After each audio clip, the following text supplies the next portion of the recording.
بسم اللہ الرحمن الرحیم الحمد للہ رب العالمین والعاقبۃ للمتقین والصلاۃ والسلام علی اشرف الانبیاء والمرسلین وآلہ الطیبین الطاہرین المعصومین اما بعد بسم اللہ الرحمن الرحیم اللہم قربنی فیہ الی مرضاتک وجنبنی فیہ من سخطک ونقماتک ووفقنی فیہ لقراءۃ آیاتک برحمتک یا ارحم الراحمین۔ معزز ناظرین، ہماری ہر روز بحث چل رہی تھی ماہ مبارک رمضان کی دعا اور اس کی شرح کے حوالے سے۔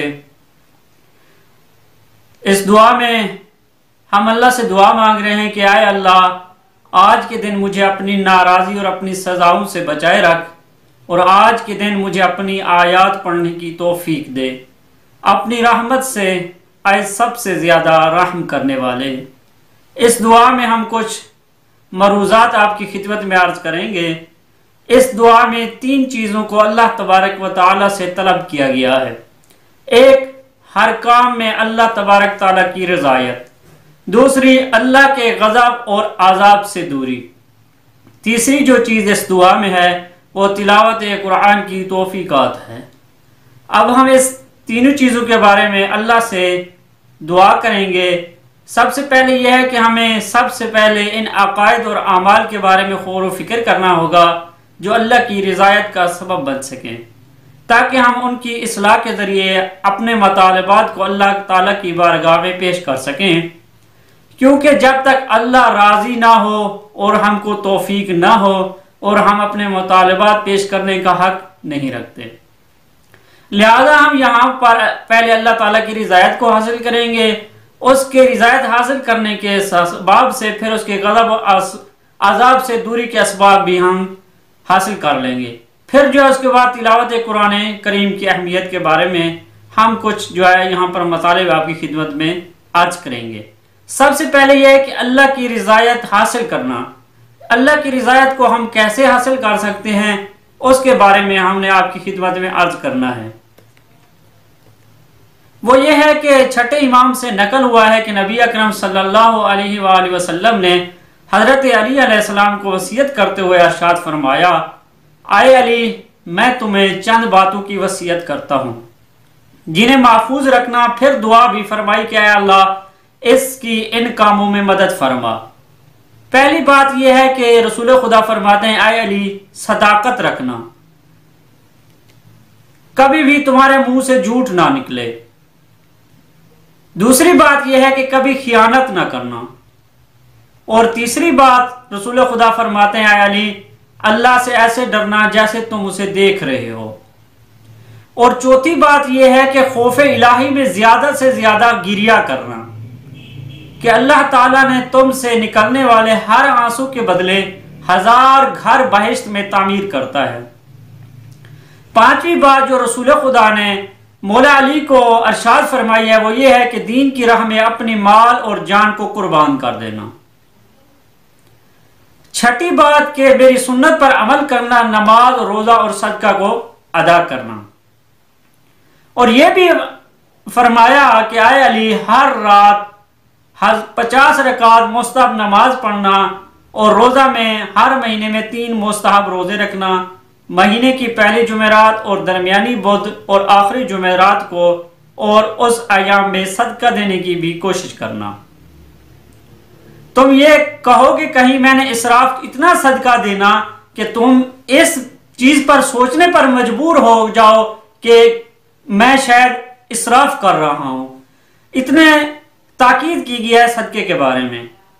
بے شک تم اسراف نہیں کرو گے، اور تمہیں میں نماز شب یعنی نماز تہجد کی بھی تاکید کرتا ہوں، اور تمہیں ہر حال میں تلاوت قرآن کی تاکید کرتا ہوں، اور تمہیں نماز کے قنوت میں ہاتھ اوپر کی طرف اٹھانے اور انہیں اپنے چہرے سے ملنے کی بھی تاکید کرتا ہوں، اور ہر وضو و نماز کے وقت تمہیں مسواک کی بھی تاکید کرتا ہوں، اور اچھے اخلاق کو اپنانے اور برے اخلاق سے بچنے کی بھی تاکید کرتا ہوں۔ اگر تم نے ایسا نہیں کیا تو مصیبتیں صرف آپ کی ملامت کرنا ہے۔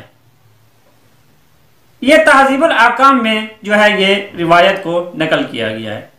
دوسرا مطلب ہم نے یہ کرنا ہے کہ اللہ تعالیٰ کے غضب اور عذاب سے کیسے دوری کریں ہم جو ہے، اس کے بارے میں ہم نے حدیث نقل کرنی ہے۔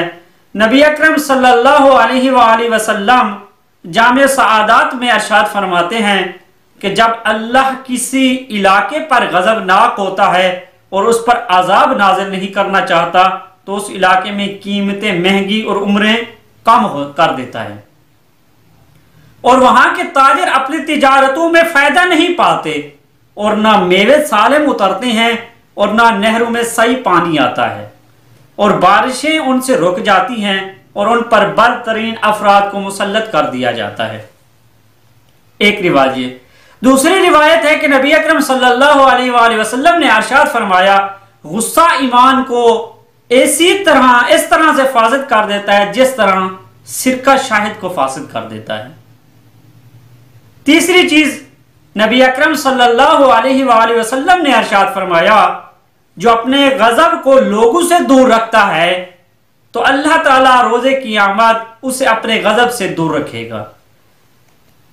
یہ ہو گیا غضب کے حوالے سے۔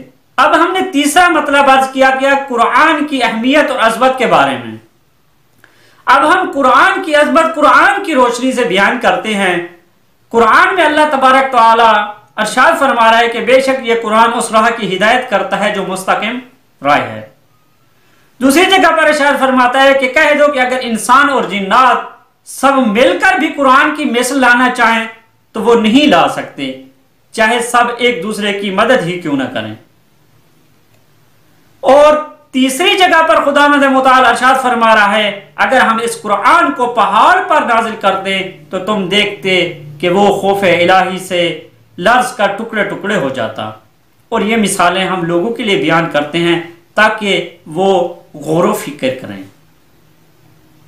آخری جو آیت میں آپ کی انداز کرنا ہوں قرآن کی عظمت کے بارے میں، اللہ تبارک و تعالی سورۃ اسراء آیت نمبر 82 میں فرما رہا ہے کہ ہم نے قرآن کو وہ کچھ نازل کیا جو صاحبان ایمان کے لیے شفا اور رحمت ہے، اور ظالمین کے لیے سوائے خسارے کے کچھ بھی اضافہ نہیں ہوتا۔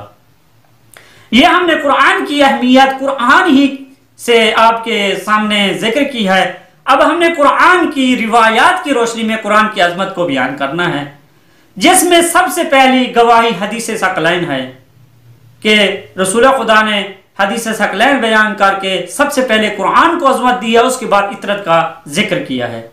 دوسری روایات وسائل شیعہ میں نبی اکرم صلی اللہ علیہ وآلہ وسلم نے ارشاد فرمایا جو قلب ظرف قرآن ہو وہ عذاب سے دور رہتا ہے، یعنی جو دل قرآن کے ظرف میں ہو وہ اس پر کوئی عذاب نہیں آتا۔ دوسری حدیث نبی اکرم صلی اللہ علیہ وآلہ وسلم نے ارشاد فرمائی ہے جب تم لوگوں پر فتنے تاریکی رات کی طرف چھا جائیں تو تم لوگ قرآن سے مدد طلب کرو۔ ایک اور روایات میں نبی اکرم صلی اللہ علیہ وآلہ وسلم نے ارشاد فرمایا اپنے گھروں کو نورانی کرو تلاوت قرآن سے۔